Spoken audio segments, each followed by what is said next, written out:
A Coordinadora de Equipas de Normalización Lingüística de Ferrolterra nace en 1991 coa finalidade de propor alternativas ao proceso de normalización lingüística para axudar a que os recén nacidos equipos de normalización dos centros educativos fosen dinámicos e puidesen enriquecerse mutuamente.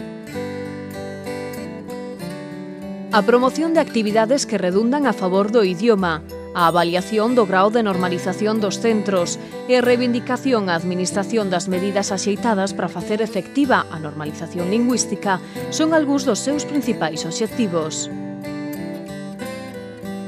A coordinadora durante estes anos logrou implicar a un grande número de alumnos da comarca nas diferentes actividades promovidas que axudan ao alumnado a completar a súa formación.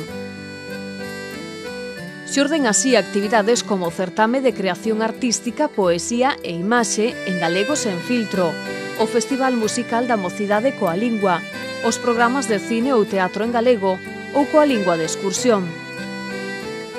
Na actualidade, a coordinadora aglutina a máis dunha ducia de centros na comarca.